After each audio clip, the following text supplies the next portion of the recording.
तो last lecture में हमने refraction at the plane surface study किया था और velocity of image, apparent velocity of image बताया था, जिसमें हम लोगों ने लाइट रे को देखा था किस मीडियम से किस मीडियम में चलेगा। जैसे 1 से 2 गया तो 1 mu 2 equal to apparent depth by real depth और apparent velocity by real velocity, ये हमने फाइंड आउट किया था। अब आते हैं हम लोग क्रिटिकल एंगल। तो क्रिटिकल एंगल डिफाइन करते हैं when light ray goes denser to rarer medium, angle of incidence for which angle of refraction become 90 degree is known as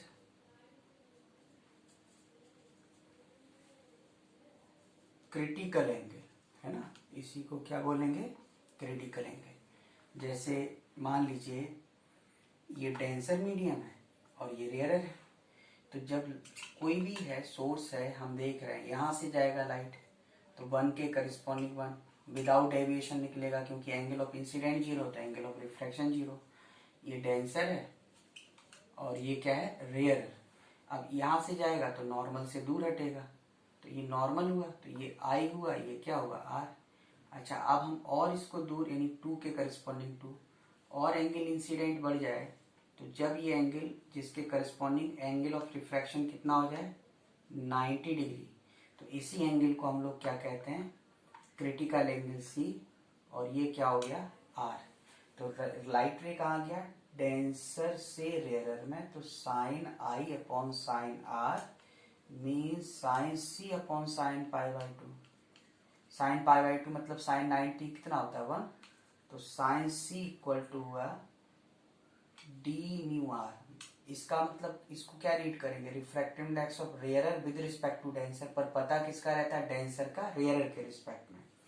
इसलिए साइन सी क्या लिखोगे? 1 अपॉन आर म्यू डी, ये हो गया।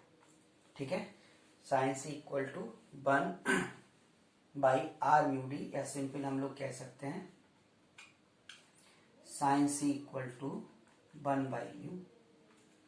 इस 1 बाई म्यू में क्या होगा?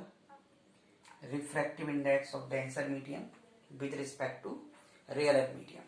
तो जैसे इसका हम एग्जाम्पल देखें,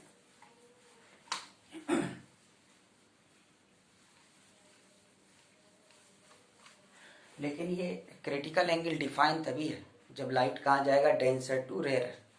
तो example, calculate critical angle for air water interface B water glass interface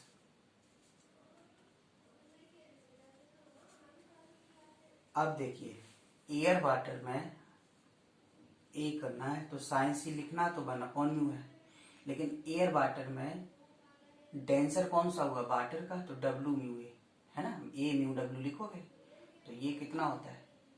4/3, तो कितना हुआ? 3/4। पता नहीं एंगल किसका होता तो लिख दोगे साइन इनवर्स, ये हो गया।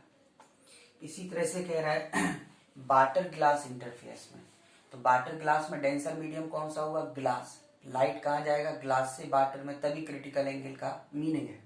तो इसमें साइन सी क्या लिखोगे? 1 अपॉन म्यू, लेकिन रेयरर का डेंसर के रिस्पेक्ट में, तो ये डेंसर कौन सा है? ग्लास, ऐसे लिखोगे। तो इसको लिखते हैं हम लोग mu W by mu G, तो ये ऊपर चला गया। म्यू जी 1.5, ये 4/3।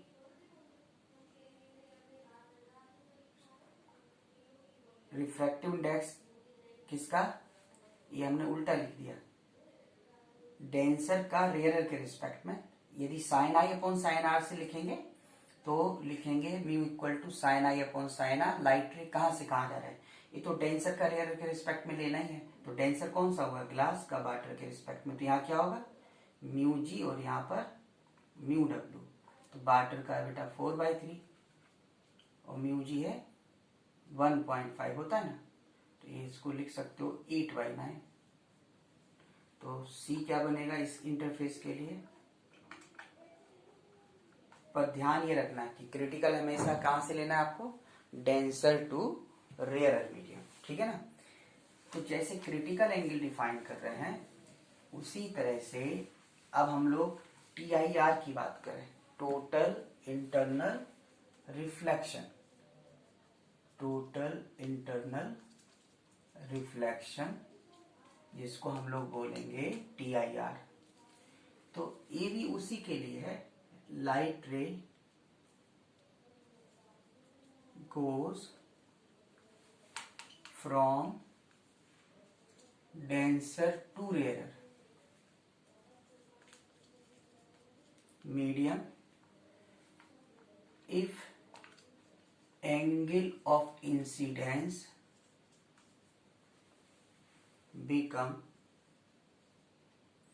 greater than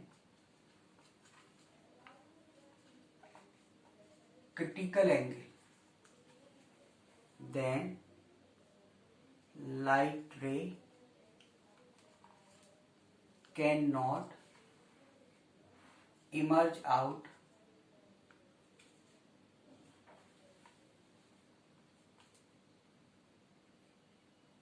then this phenomena is known as total internal reflection. कैसे, जैसे हमने कहा कि ये डेंसर है और ये मीडियम कैसा है, रेयरर हो गया है ना। अब ये डेंसर है, अब जैसे कोई भी सोर्स था, हमने देखा कि यहाँ पर क्रिटिकल एंगल मिल गया था हमको सी, तो यहाँ पे लाइट ऐसे जा रहा था, 90 डिग्री था। अब और एंगल यदि हम इसका इंक्रीज करते हैं ऐसे, तो अब ये एंगल ये जो भी आएगा आई, ये ग्रेटर देन सी होगा। तो अब लाइट निकल नहीं सकता बाहर, बल्कि क्या करेगा, इसी मीडियम में वापस आ जाएगा। तो इसी मीडियम में वापस आ जाएगा, तो ये एंगल भी किसके बराबर रहेगा, इसी के बराबर। जैसे ये थीटा है तो ये भी एंगल क्या होगा, थीटा। तो यहाँ पर TIR में, तो TIR फॉलो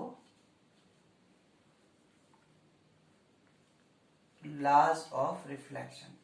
तो लॉज ऑफ रिफ्लेक्शन में जो होता था, क्या क्या होता था, incident ray, reflected ray and normal at the point of incidence will lie in the same plane, और दूसरा था angle of incidence equal to angle of reflection. वो सब कुछ इसमें फॉलो होगा, लेकिन बस एक चीज का चेंज आता है, और वो चेंज क्या है वो आपको बताएं। हमने जब प्लेन मिरर से या स्फेरिकल मिरर से रिफ्लेक्शन कराया था, तो हमने वहां पे बोला था कि स्पीड, कलर, फ्रीक्वेंसी, वेवलेंथ कुछ भी चेंज नहीं होता, बस फेज में चेंज क्या होता है, पाई होता है। लेकिन यहां पर इन TIR क्या होगा, स्पीड, कलर, वेवलेंथ, फ्रीक्वेंसी तो कभी बदलता नहीं है, उसी मीडियम में आ गया तो स्पीड भी नहीं बदलेगा, तो फिर वेवलेंथ कैसे बदलेगा, और फ्रीक्वेंसी पे कलर फ्रीक्वेंसी पे डिपेंड करता है, बताया था आपको, वेवलेंथ पे नहीं करता, फ्रीक्वेंसी पे करता है, तो वो भी नहीं बदलेगा। तो speed, colour, wavelength, frequency and phase remain unchange. जबकि रिफ्लेक्शन से जो मिरर से जो रिफ्लेक्शन कराया था उसके फेज में चेंज आ गया था, पाई से अपोजिट फेज में। लाइट ऐसे जा रहा था तो लौट के कहाँ आ रहा था, उल्टे फेज में। लेकिन इसमें क्या होगा कि उसी फेज में वापस आता है, बस इतना सा डिफरेंस है। मतलब ये जो सरफेस है एक फ्लेक्सिबल सपोर्ट की तरह काम करता है, लाइट जिस फेज में जाएगा उसी में क्या करेगा, वापस आएगा। अब हम एक एग्जाम्पल लें, सपोज यहां पर ये कोई लिक्विड है जिसका रिफ्रैक्टिव इंडेक्स सपोज 2 है, कोई भी ऐसे, वाटर है तो वाटर लीजिए, 4/3 लीजिए। इसके नीचे कोई एक ऑब्जेक्ट है या सोर्स है ना, या ये लाइट सोर्स कह लीजिए आप, ये स्मॉल, ऐसे भी कह सकते हो लाइट सोर्स। तो ये सब तरफ लाइट फैलाएगा ना, स्प्रेड करेगा। तो अब आपको बताना है, और इसका डेप्थ यहां से कितना है 10 मीटर। तो आपको कैलकुलेट करना है minimum surface area of interface, interface ये हो गया covered so that light cannot emerge out, है ना, जिससे कि बाहर ना आ सके। देखो ये लाइट तो यहाँ बाहर जाएगा ही जाएगा, जैसे जो लाइट इधर जा रहा है वो जाएगा ही जाएगा, इधर जाएगा तो वो जाएगा ही जाएगा, ऐसे ही इधर जाएगा तो पता चला यहाँ। अब इसके बाद तो लाइट वापस आने लगेगा ना, तो इसके बाद तो वापस जाना नहीं है, जो भी जाने का है वो यहाँ तक का है। तो जहां तक लाइट बाहर निकल सकता था, जो पॉसिबिलिटी थी, इसके बाद तो निकलना ही नहीं है, इसके बाद तो वापस आ गया और हमें बाहर जाने से रोकना है, इसके बाद निकल ही नहीं रहा है। तो हम जहां तक लाइट बाहर निकल रहा था उतने एरिया को हम चारों तरफ से कवर कर दें, तो इतना एरिया कवर हो जाएगा। जहां सरफेस कवर कर दें तो जो जा रहा था इसको ब्लॉक कर दिया, इसको ब्लॉक कर दिया, इसको ब्लॉक कर दिया, ये तो जा ही नहीं रहा है। तो मिनिमम एरिया में क्या होगा, इस तरह से आप यदि इसको कवर करोगे तो एक कौन दिखाई देगा आपको। अब कौन दिखाई देगा तो आप देखो ये किसके करस्पॉन्डिंग आया, ये जो है 90 डिग्री बन रहा है, ये तो क्रिटिकल एंगल के करस्पॉन्डिंग हुआ सी। तो जब ये सी हुआ तो ये भी कितना हो जाएगा, ये भी सी होगा, ये क्रिटिकल एंगल सी हो गया। अब सी हो गया तो अब आप साइन सी लिखो पहले, तो साइन सी क्या होता है 1/μ हाफ। तो सी आपको 30 डिग्री मिल गया। कभी कभी ऐसा एंगल नहीं आएगा, मान लो साइन थीटा इक्वल टू 3/4 इस तरह से आया, तो ट्रायंगल बना के आपको जो रिक्वायरमेंट है साइन कॉस टेन सब फाइंड आउट कर सकते हो। तो सी का वैल्यू 30 डिग्री आ गया। तो जब 30 डिग्री आ गया तो अब आप यहां पे देखें इस राइट एंगल ट्रायंगल में क्या टेन सी परपेंडिकुलर, मान लो इसका रेडियस आर और हाइट कितना है एच, तो क्या होगा r/h। तो टेन 30, आर पता नहीं, एच कितना है 10, तो आर 10/√3 मीटर। तो एरिया कवर कितना हो जाएगा, तो एरिया कवर्ड पाई r², 100/3, तो ये 100π/3 मीटर स्क्वायर, ये आंसर हो गया है ना। तो इस तरह से हम लोग कैलकुलेट कर सकते हैं। नेक्स्ट एग्जाम्पल, ये एक प्रिज्म है जिसका refractive index √3 and refracting angle और angle of the prism is 30 degree. One face of the prism is silvered, light incident makes theta angle with the prism surface, then calculate theta so that light retraces its path. So now see the solution.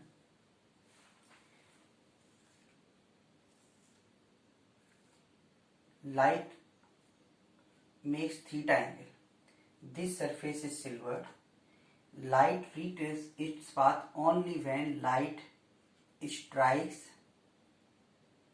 on silvered face normally, that is this angle is 90 degree, 90, 30, 120, so this angle will be 60. Now here normal is this, so this angle will be 30 and this angle is 90 minus theta. Now light ray goes from this to this, so we can define mu equal to sin I upon sin R. So this is √3, sin I means 90 minus theta and sin R means sin 30, cross multiply √3/2 is cos theta, so cos theta equal to √3/2 means 30 degree, so theta equal to answer. तो यहाँ पर theta क्या होना चाहिए 30, angle of incidence कितना हो जाएगा 90 minus theta that is 60 degree.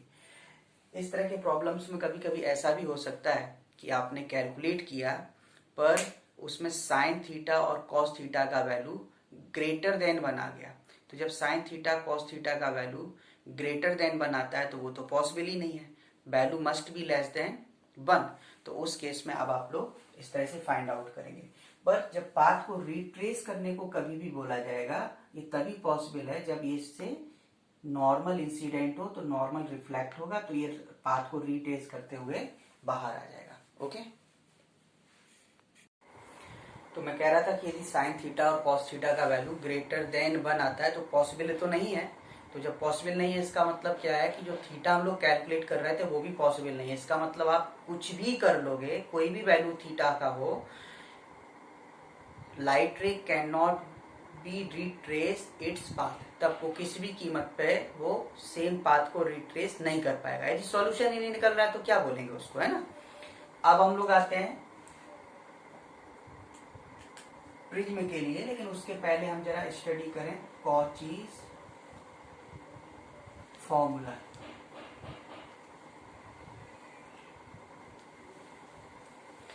Cauchy ने क्या किया कि जैसे व्हाइट लाइट को किसी ऑप्टिकल सब्सटेंस से पास कराया तो उन्होंने देखा कि उसमें कलर्स निकलने लगे, कई कलर्स, विबग्योर जैसे हम लोग स्टडी करते हैं वो कलर्स आए।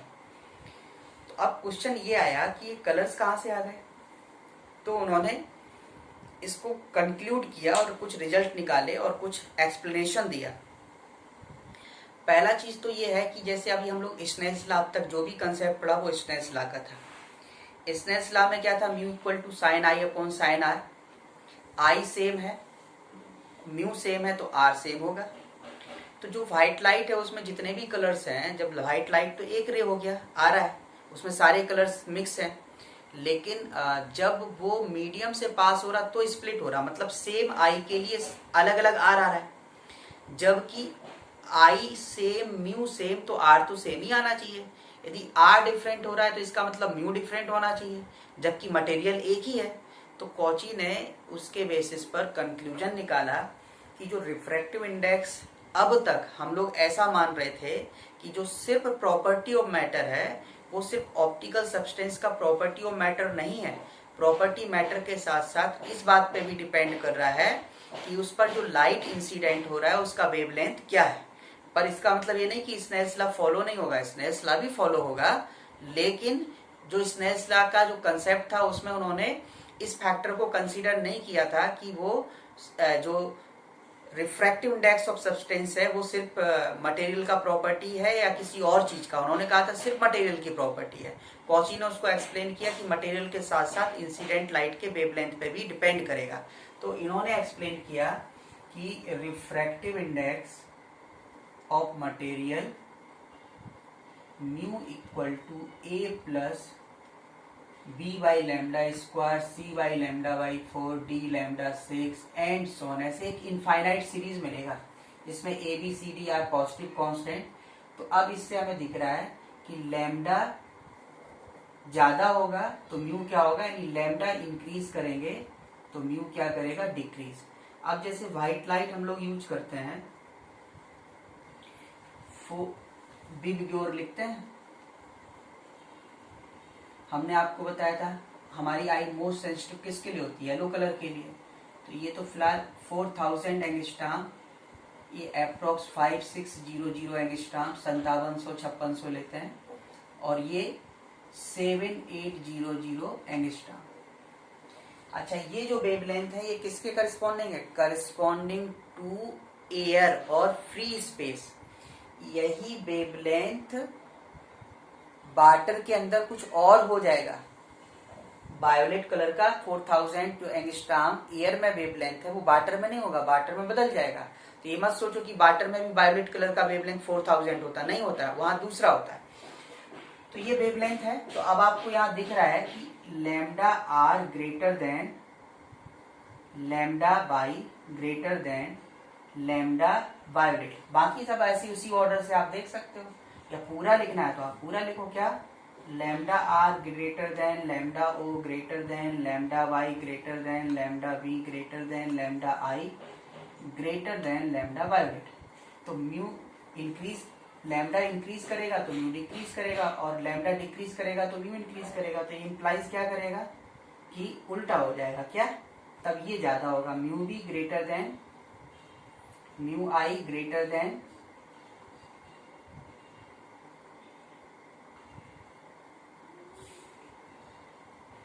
ये हो गया, मतलब होगा mu B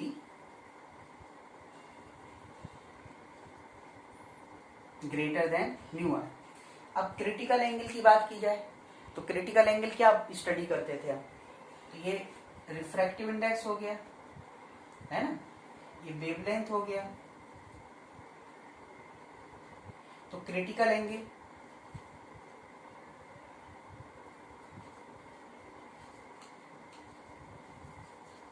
C equal to क्या था, साइन इनवर्स 1/2। 0 से 90 डिग्री के लिए तो साइन इंक्रीजिंग फंक्शन है, तो इंक्रीजिंग फंक्शन में क्या है, जिसका म्यू ज्यादा होगा उसका क्रिटिकल एंगल क्या होगा, छोटा होगा। तो म्यू इसका ज्यादा है, इसका मतलब क्या हो जाएगा, सबसे ज्यादा किसका होगा, रेड का। फिर उल्टा हो जाएगा ना, म्यू ज्यादा तो उल्टी कंडीशन आ गई, मतलब ये लेस हो जाएगा, तो यहां से ग्रेटर को पहले लिख रहा है, तो ऑरेंज बाई ब्लू इंडिगो और वायलेट। तो क्रिटिकल एंगल रेड के लिए ज्यादा होगा, वायलेट के लिए कम होगा। मतलब व्हाइट लाइट को यदि हम डेंसर से रेयरर मीडियम में पास कराएं, डेंसर टू रेयरर, और एंगल ऑफ इंसिडेंस चेंज करते जाएं, तो TIR पहले किसका स्टार्ट हो जाएगा, जिसका क्रिटिकल एंगल कम है। क्रिटिकल एंगल सबसे कम किसका है, वायोलेट का, तो इसका TIR पहले शुरू हो जाएगा। रेड कलर का क्या होगा, सबसे ज्यादा में, क्योंकि सबसे लास्ट में, क्योंकि क्रिटिकल एंगल इसके लिए क्या है, ज्यादा है। ठीक है, अब आते हैं हम लोग प्रिज्म।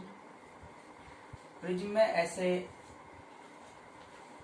दो सरफेस होंगे, एक सरफेस हो गया जिसपे लाइट इंसिडेंट हो, एक जिसपे निकले, बीच में कुछ भी होता रहे, इंसिडेंट निकलेगा, है ना। तो इंसिडेंट रे और ये इमरजेंट रे, इंसिडेंट रे और इमरजेंट रे। तो इस सरफेस को बोलेंगे हम लोग इंसिडेंट सरफेस, इसको emerging surface, incident surface, emerging surface. इनके बीच के एंगल को जो भी है, आप इसको वर्चुअली एक्सटेंड करो तो कहीं तो कट होगा, तो ये जो एंगल आएगा, तो ये क्या कहलाएगा, प्रिज्म एंगल। तो प्रिज्म एंगल क्या होगा, प्रिज्म एंगल भी बोलते हैं, और refracting angle, angle of refraction नहीं, रिफ्रैक्टिंग एंगल ऑफ प्रिज्म। तो ये होता है angle between incident surface and emergent surface. Light जिस सरफेस पे इंसिडेंट हुआ, जिससे निकला, उनके बीच का एंगल। सपोज लाइट इस सरफेस पे इंसिडेंट हो, इससे निकले, तब रिफ्रैक्टिंग एंगल ऑफ प्रिज्म, या कहिए प्रिज्म एंगल कौन सा माना जाएगा, ये वाला, लाइट इससे जाके इससे निकले तो ये वाला एंगल होगा, फिर ये नहीं होगा, है ना। तो ये हो गया प्रिज्म एंगल। सपोज ये प्रिज्म है,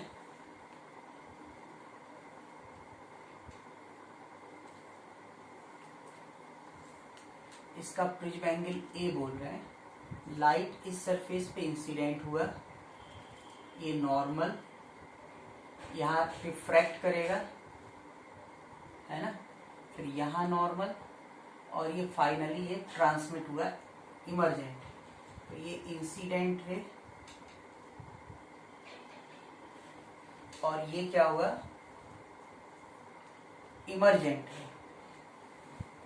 और लाइट रिवर्सिबिलिटी को फॉलो करता है, यदि लाइट यहाँ से उल्टा डालोगे तो ये इंसिडेंट रे होगा, यहाँ होते हुए इमरजेंट रे। तो ये IR, इसी तरह से ये नॉर्मल के साथ इमरजेंट एंगल, और ये R'। ठीक है, तो अब जब इसको हम लोग सॉल्व करते हैं बाय ज्योमेट्री, तो देखो लाइट को जाना इधर था और फाइनली जा इधर रहा है, तो इसका जो डेविएशन आप देखो, लाइट को जाना इधर था, इस डायरेक्शन में गया, तो इतना क्या किया, ये डेविएट किया ना इतना। तो प्रिज्म ने क्या कर दिया, इसको डेविएट कर दिया, जैसे लेंस डेविएट करा था, उसी तरह इसने भी क्या किया, डेविएट। लाइट को जाना इधर था और इसने इसको यहां मोड़ दिया फाइनली, तो इतना डेविएट हुआ। तो ये जो डेविएशन है, यानी R, ये refracting angle, R angle of refraction इस सरफेस पर और इस पर, तो R plus R' equal to होता है A, एक इक्वेशन, और जो एंगल ऑफ डेविएशन, इसका हम देखो डेरिवेशन नहीं बता रहा है आपको, डायरेक्ट लिख रहे हैं, तो ये होगा आई प्लस ई माइनस ए, ये दूसरा इक्वेशन। ये जो रिजल्ट है ना ये बहुत इंपॉर्टेंट है, इसको आपको याद रखना है, ये रिजल्ट बहुत ही इंपॉर्टेंट है ना, और ये तो है ही, लेकिन ये भी इंपॉर्टेंट रिजल्ट है, आई प्लस ई माइनस ए, ये एंगल ऑफ डेविएशन है। तो जब इंसिडेंट एंगल और एंगल ऑफ डेविएशन के बीच ग्राफ बनाया गया डिफरेंट डिफरेंट एंगल के करिस्पॉन्डिंग, तो वो ग्राफ कुछ इस तरह से आया। यहां पर किसी भी एक डेल्टा के लिए दो वैल्यू आई, जैसे एक ये आया एक ये आया। सेम डेल्टा के लिए जैसे आपने इसको डेल्टा कह दिया या डेल्टा 1 कह दिया, तो इसके लिए दो वैल्यू आई, एक ये आया, जैसे मान लो इसको I1 कह रहे हैं तो फिर ये क्या होगा E1, और यदि आप इसको E1 बोलोगे तो ये क्या बन जाएगा I1 बन जाएगा। और लेकिन एक ऐसी वैल्यू है जहां पर डेविएशन कम हो रहा है, देखो सबसे कम है, वहां पर ये सबसे कम डेविएशन आ रहा है डेल्टा मिनिमम, यहाँ पर एक ही जगह कट कर रहा है ग्राफ को, तो यहाँ पर बेसिकली क्या होगा I इक्वल टू ई। इसमें एक चीज हमेशा ध्यान रखना, ये जो ग्राफ प्लॉट होता है इसमें ये जो गैप है, मान लो ये गैप कितना कह रहे हैं हम x डिग्री, और ये सपोज मैं कह रहा हूं gap y degree, same delta के लिए मिनिमम डेविएशन से सेम डेल्टा के लिए ये गैप x डिग्री और ये y डिग्री, तो ये हमेशा क्या होगा कि always y degree greater than क्या होगा x डिग्री, याद रखना ये y डिग्री मतलब जितना वेरिएशन इधर होता है उससे ज्यादा वेरिएशन इधर होता है एंगल में, और इसको E1 बोलोगे तो फिर ये क्या बन जाएगा I1, लेकिन जहां मिनिमम डेविएशन होगा वहां पे एक ही वैल्यू आएगी। देखो जहां पर हम किसी एक डेविएशन के लिए ग्राफ कट करें ना, तो ग्राफ दो जगह कट होगा, तो एक को I मानोगे तो एक को E मानोगे, लेकिन यहाँ तो एक ही जगह कट कर रहा है, तो इसका मतलब यहाँ I और E दोनों मानना पड़ेगा, दोनों का मतलब दोनों क्या हो गया बराबर, तो I और E दोनों क्या हो जाएंगे बराबर हो जाएंगे, ठीक है। तो इसका मतलब है कि जब हमें प्रिज्म से मिनिमम डेविएशन कराना हो, ये फॉर्मूला बहुत इंपॉर्टेंट है, तो जब मिनिमम डेविएशन कराना हो उस केस के लिए I इक्वल टू क्या होगा E होगा। तो इसी से हम लोग अब for minimum deviation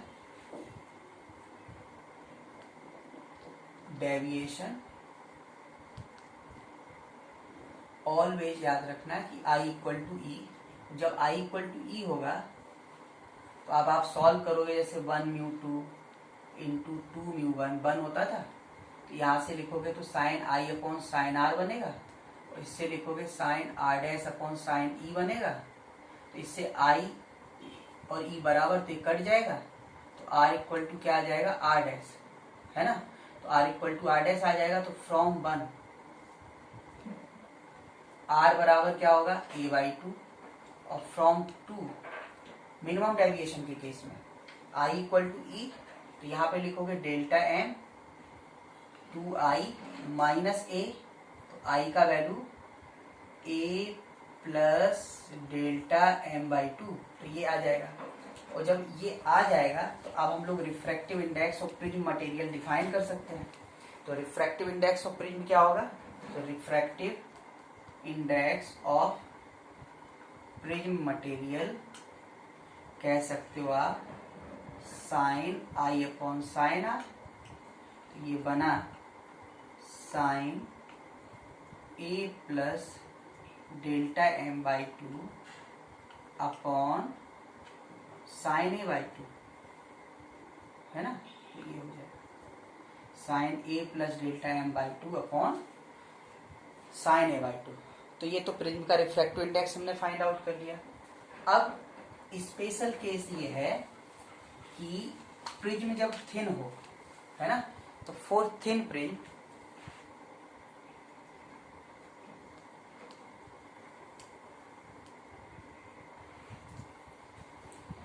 I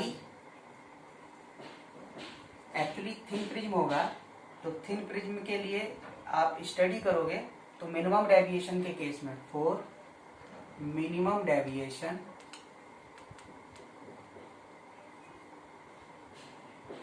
I and R will be very small, तो जब स्मॉल होंगे तो बाकी सारे एंगल भी स्मॉल हो जाएंगे। तो रिफ्रैक्टिव इंडेक्स जो आप लिख रहे थे ना sine I upon sine R, तो ये आई अपॉन आर हो जाएगा।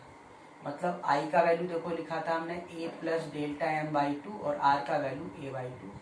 क्रॉस मल्टीप्लाई करोगे तो ये आएगा A into mu minus one. ये क्या आ जाएगा मिनिमम डेविएशन का एंगल ऑफ प्रिज्म। अब यहाँ पर फिर से देखो, यहाँ पर सिंस वायोलेट कलर का रिफ्रैक्टिव इंडेक्स ज्यादा होता है, क्योंकि वायोलेट का वेवलेंथ क्या होता है कम होता है, तो वायोलेट का रिफ्रैक्टिव इंडेक्स रेड से ज्यादा होगा। तो डेविएशन किसके लिए वायोलेट कलर के लिए, क्योंकि देखो ए कांस्टेंट होगा सबके लिए, वन कांस्टेंट म्यू पे डिपेंड करेगा, तो ये इंप्लाइज करेगा कि डेल्टा बी रेड से क्या होगा ज्यादा होगा। तो जैसे डेल्टा बी रेड से ज्यादा हो गया ऐसे बाकी कलर्स भी अलग अलग डेविएशन शो करेगा।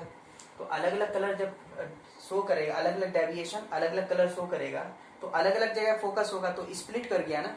तो जो स्प्लिट कर गया इसी फिनोमेना को हम क्या कहते हैं, इसी फिनोमेना को हम लोग बोलते हैं डिस्पर्सन। तो डिस्पर्सन क्या है by the prism, dispersion by the prism है, या जनरल भी हम लोग स्टडी करें तो डिस्पर्सन है splitting of white light into its elementary colours और कॉन्स्टिट्यूएंट्स कलर्स। तो इसी स्प्लिटिंग को हम लोग क्या बोलते हैं डिस्पर्सन बोलते हैं। तो प्रिज्म में क्या होगा कि जैसे प्रिज्म है, लाइट यहां जा रहा था, ऐसे कुछ होगा,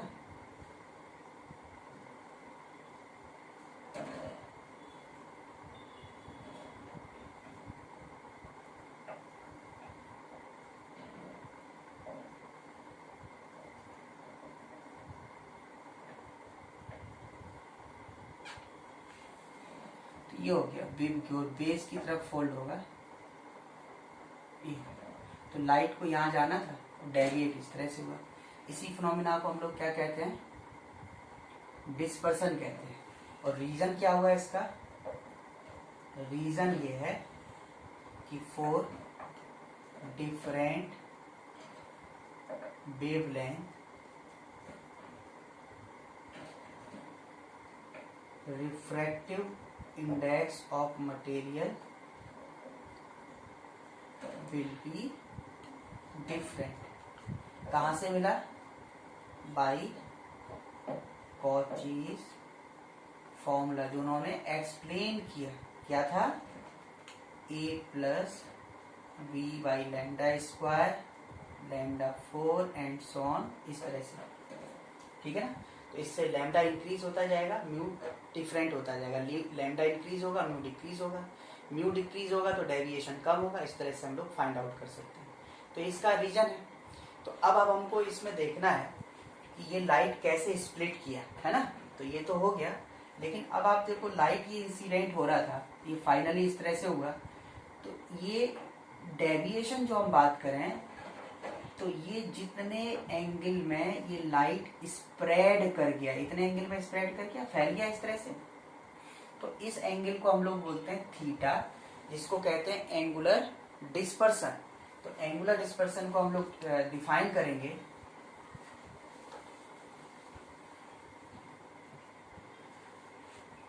तो एंगुलर डिस्पर्सन जो होगा इसका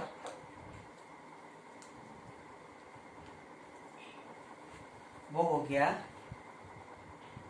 del V minus del R. अब डेल वी को क्या लिख सकते हो, ए थिन प्रिज्म के लिए mu B minus one, A mu R minus one. तो एंगुलर डिस्पर्सन हो गया A mu B minus mu R. इसके बाद इसी में आता है मीन डेविएशन। अब मीन डेविएशन वर्ड इसलिए यूज कर रहा हूं, मान लो हमसे ये कहा जाए कि आप डेविएशन बताइए, वायोलेट के लिए बोले तो वायोलेट के लिए कैलकुलेट करो, रेड के लिए बोले तो रेड के लिए कैलकुलेट करो, लेकिन ये नहीं बोलता है, सिर्फ कहता है डेविएशन बताइए। तो फिर हमें क्या करना पड़ेगा, फिर हमें मीन लेना पड़ेगा। तो मीन डेविएशन जो होगा वो बेसिकली हम लोग कहेंगे del B plus del R by two, और ये ऑलमोस्ट जो वैल्यू होती है वो किसके बराबर होता है, येलो कलर के लिए। ये यदि आप इसमें बीच में देखोगे तो कलर में दिख रहा है ग्रीन, लेकिन जब स्पेक्ट्रम में आप देखोगे, इसमें देखो बिग की ओर में ग्रीन मिड में आ रहा है, पर जब आप स्पेक्ट्रम देखोगे तो ग्रीन मिड में नहीं आता है, मिड में आता है येलो कलर, है ना। मिड में क्या आएगा, जब आप स्पेक्ट्रम देखोगे, यदि इतनी स्प्रेडिंग है, मान लो 10 सेंटीमीटर में आपने स्प्रेडिंग देखा, तो 5 cm मार्क पर आप देखोगे तो उसमें येलो कलर होगा, तो मिड पे क्या आता है, येलो कलर, इसलिए हम लोग येलो कलर बोलेंगे। अब इसका इंफॉर्मेशन हो ही ना, तो हम लोग ये स्टडी करेंगे, नहीं तो इसको स्टडी करेंगे। तो डेल्टा मीन कितना होगा, डेल्टा वाई, और डेल्टा वाई कितना हो जाएगा, ए म्यू वाई -1, इससे कैलकुलेट करेंगे, है ना। और नहीं होगा तो फिर इससे कैलकुलेट करो, तो इवन म्यू वाई आप कैलकुलेट करोगे, यदि वाई का नहीं दे रखा है वैल्यू, वैसे तो दे रखा होता है, नहीं दे रखा है तो आप क्या लिखोगे, mu B plus mu R by 2। जैसे डेविएशन होता है, ऐसे ही येलो कलर का एवरेज रिफ्रैक्टिव इंडेक्स क्या होगा, वायलेट और रेड का एवरेज होगा, तो mu by mu B plus mu R by 2 बन जाएगा। इसके बेसिस पर, यानी एंगुलर डिस्पर्सन और मीन डेविएशन के बेसिस पर डिफाइन किया गया इसके लिए डिस्पर्सिव पावर। तो जो डिस्पर्सिव पावर ऑफ प्रिज्म आप लिखोगे, डिस्पर्सिव पावर ऑफ प्रिज्म, तो इसको हम लोग लिखेंगे angular dispersion divided by mean deviation, by mean deviation. तो एंगुलर डिस्पर्सन क्या हुआ, एंगुलर डिस्पर्सन हो जाएगा थीटा, और मीन डेविएशन डेल वाई। तो थीटा का वैल्यू तो ये भी था, del B minus del R upon, और दूसरा आप लिख सकते हो, अब देखो इसको भी हमने कैलकुलेट किया था, तो ये था A mu B minus mu R, A mu by -1, A cancel हो गया, तो ये कितना हुआ, mu B minus mu R upon mu by -1। Interesting बात ये देखो कि डिस्पर्सिव पावर में हमने प्रिज्म एंगल सब कुछ यूज किया, लेकिन ये सिर्फ क्या आ रहा है, म्यू का रिलेशन आ रहा है। और म्यू का रिलेशन आने का क्या मतलब है कि ये तो डिपेंड ही नहीं करेगा कि एंगल कितना है, एंगल कितना होने का मतलब शेप साइज पे डिपेंड नहीं कर रहा है। और ये जो mu B mu R mu Y आया, तो ये तो प्रॉपर्टी ऑफ मैटर होता है। इसका मतलब हुआ कि ये सिर्फ जो डिस्पर्सिव पावर होगा प्रिज्म का, ये सिर्फ किस पे डिपेंड कर रहा है, ओनली ऑन मटेरियल, है ना। तो dispersive power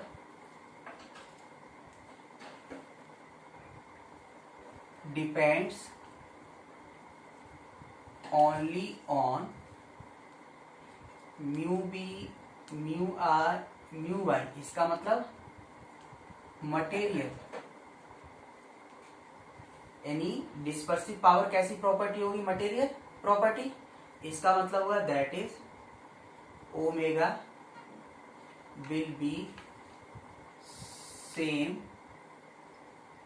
for same material, omega will be same for sphere, okay, cylinder, prism, cone और any shape if material of all objects are same। तो हम एक ही मटेरियल का चाहे स्फीयर बनाए चाहे सिलेंडर बनाए, जैसे ग्लास में क्वालिटी होता है, फ्लिंट ग्लास होता है, क्राउन ग्लास होता है। मान लीजिए हमने क्राउन ग्लास यूज किया और उसी क्राउन ग्लास का हमने स्फीयर बना डाला, हमने स्लैब बना दिया, कोई हमने प्रिज्म बना दिया, हमने कॉन बना दिया, सिलेंडर बना दिया, आप कुछ भी बनाते रहो, लेंस बना दिया, है ना। सबका जो डिस्पर्सिव पावर होगा वो सेम होगा। हम ऐसा नहीं सोचें कि डिस्पर्सिव पावर प्रिज्म का है। हाँ, स्टार्ट हमने प्रिज्म से किया क्योंकि प्रिज्म, लेकिन उसमें कंक्लूजन फाइनली ये निकला कि वो तो शेप साइज पे डिपेंड ही नहीं कर रहा है। तो जब नहीं कर रहा है तो इसका मतलब फॉर ऑल मटेरियल ये क्या रहेगा, सेम रहेगा, चाहे वो लेंस हो, चाहे वो कॉन हो, चाहे वो सिलेंडर हो। इसमें लेंस नहीं लिखा तो हम लेंस भी मेंशन कर देते हैं, सबके लिए क्या होगा, सेम होगा, क्योंकि ये सिर्फ और सिर्फ क्या है, प्रॉपर्टी ऑफ मैटर। तो अब तक ये कंक्लूजन निकला कि जो प्रिज्म है वो दो काम कर रहा है। क्या काम कर रहा है, एक तो लाइट को डेविएट कर रहा है और दूसरा लाइट को, रे को क्या कर रहा है, डिस्पर्स कर रहा है। अब मान लीजिए हमको कुछ ऐसा यूज करना है कि लाइट डेविएट हो पर डिस्पर्स ना हो और डिस्पर्स हो पर डेविएट ना हो, तो फिर हमें क्या करना पड़ेगा, फिर हमें प्रिज्म के कॉम्बिनेशन का यूज करना पड़ेगा। तो एक प्रिज्म के साथ दूसरा प्रिज्म जोड़ना पड़ेगा, तो जो इफेक्ट हमें नहीं चाहिए जिससे कि वो उसको क्या करे, कैंसिल करे, है ना। तो अब हम लोग कॉम्बिनेशन ऑफ प्रिज्म को देखें। अब हम लोग आते हैं कॉम्बिनेशन ऑफ प्रिज्म, क्योंकि हमें यदि इस प्रिज्म का दोनों काम हो रहा था, दोनों काम कर रहा है, डिस्पर्स भी करा रहा है लाइट को और डेविएट भी करा रहा है। तो हमें किसी एक को रोकना हो तो कॉम्बिनेशन यूज करना पड़ता है। तो पहले दो मिरर लिए, दो आपने प्रिज्म लिए of refracting angle A1 and A2 और prism angle A1 and A2 and placed with some gap of air, है ना। तो बीच में कुछ गैप रहता है। सपोज लाइट रे ऐसे गया तो ये ऐसे जाना था इसको, लेकिन ये कुछ डेविएट करा दिया, उसकी वजह से लाइट इधर चलने लगा। अब इधर चलने का मतलब है कि लाइट ऐसे जाने लगा इस डायरेक्शन में। अब ये प्रिज्म आ गया तो ये तो जाने नहीं देगा, ये अपने बेस की तरफ फोल्ड करेगा, फाइनली लाइट ऐसे गया। तो अब आप इसको देखो, पहले लाइट कहाँ डेविएट हुआ, इतना Δ1, और उसके बाद फिर इसने कहाँ डेविएट किया, उल्टा Δ2। तो नेट डेविएशन क्या कहोगे आप, net deviation delta equal to Δ1 minus Δ2। अब जिस कलर के लिए लिखना हो आपको माइनस करना पड़ेगा। जैसे Δy लिखना है तो आप ये लिखोगे Δ1 माइनस, है ना, या A1 μ1 by -1 minus A2 μ2 by -1, ऐसे बन जाएगा। हम लोगों को इसी तरह से डेल थीटा लिखना हो, ये तो मीन डेविएशन हो गया, तो एंगुलर डिस्पर्सन क्या होता है, del B minus del R. तो जैसे वायोलेट के लिए तो डेल बी लिखोगे आप, तो डेल बी क्या होगा, इसी Δ1 माइनस Δ2 से ऐसे आप सॉल्व करो तो ये हो जाएगा A1 μ1 बाई, जैसे μ1 बी -1, फिर ऐसे आर के लिए लिखोगे तो ये बन जाएगा A1 μ1 B minus μ1 R minus A2 μ2 B minus μ2 R, ये सेकेंड हो गया। तो डेल वाई और थीटा हो गया, हमने डेविएशन निकाल लिया और ये कैलकुलेट किया। अच्छा, डिस्पर्सिव पावर लिखना हो तो जो फर्स्ट प्रिज्म है उसका डिस्पर्सिव पावर क्या लिखोगे, μ1 बाई या μ1 बी माइनस μ1 आर अपॉन, उस सेकेंड का डिस्पर्सिव पावर लिखना हो तो ये μ2 बी, ये हो गया μ2 बाई -1, ये डिस्पर्सिव पावर हो जाएगा दोनों प्रिज्म का, जो कि सिर्फ किस पे डिपेंड करता है, रिफ्रैक्टिव इंडेक्स का, does not depends on angle of prism. तो ये हो गया, और दोनों का मटेरियल अलग अलग है। सेम होगा तो फिर mu B R, mu B mu R mu by दोनों के लिए क्या होगा, सेम हो जाएगा। अब जरा देखें जो हमने इसका यूज बताया, यूज क्या है इसका, कि हमें यूज करना है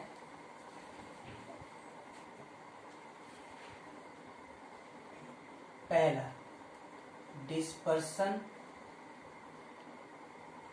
विदाउट डेविएशन।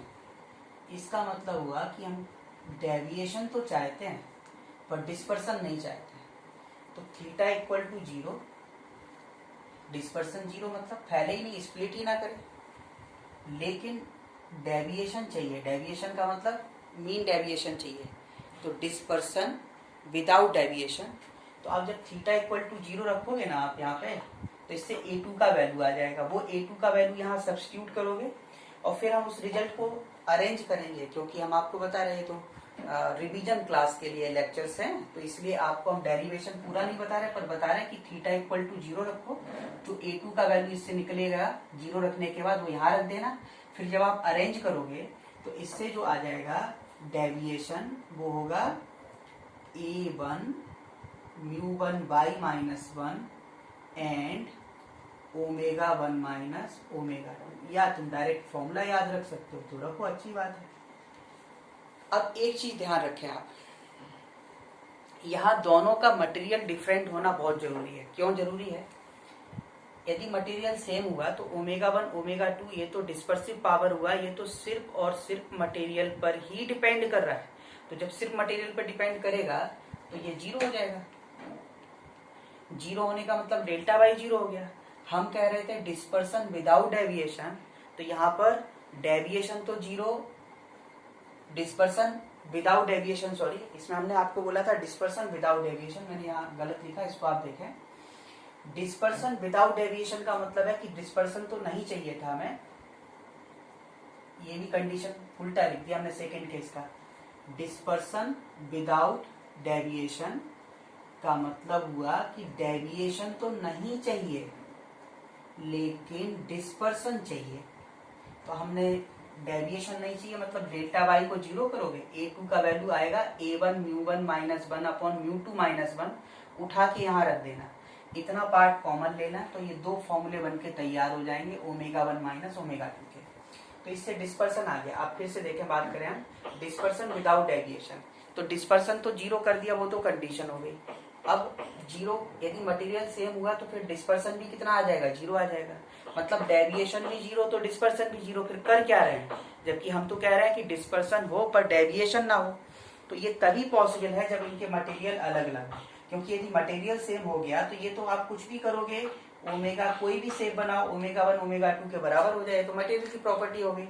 इसका मतलब है but ω1 can not be equal to, है ना, या कहिए must not be equal to ω2। इसका मतलब क्या हुआ, मटेरियल ऑफ बोथ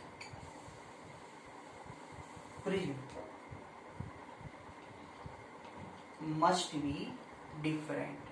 क्या होना चाहिए, डायरेक्ट फॉर्मूला याद रख सकते हो तो रखो। तो एक यूज तो हो गया कि डिस्पर्सन विदाउट डेविएशन। क्या किया हमने, डेविएशन कह रहा विदाउट, तो डेल्टा बाई जीरो रख दो, रख देंगे, तो a2 का वैल्यू उठा के इसमें रखेंगे, तो इससे डिस्पर्सन आ जाएगा, अरेंज करोगे।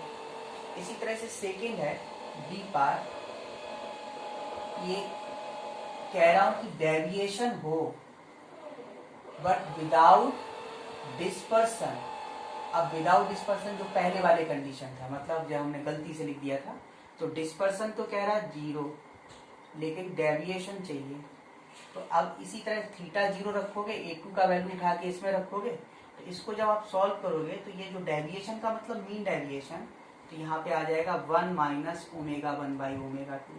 इसमें भी same condition, ω1 can not be equal to ω2, क्योंकि यदि हुआ तो उस केस में क्या हो जाएगा, ये फिर से जीरो, यानी डिस्पर्सन भी जीरो कर रहा है, डेविएशन भी जीरो कर रहा है, फिर कोई फायदा ही नहीं हुआ, वो तो एक प्लेन स्लैब की तरह काम करने लगेगा।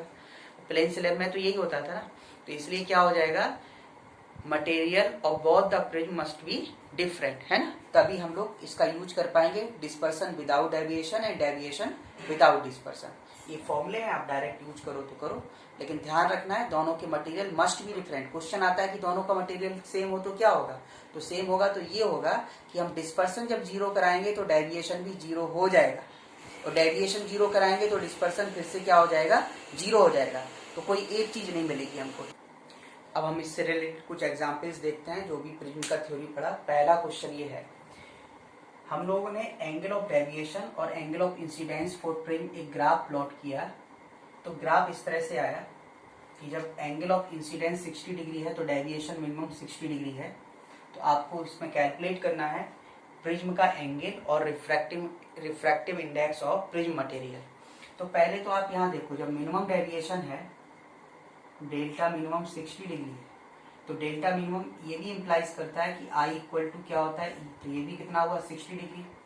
अब हमको ये पता है, सबसे पहला दूसरा फॉर्मूला, पहला लिखा था r plus R dash equal to A, second लिखा था डेल्टा बराबर आई प्लस ई माइनस ए।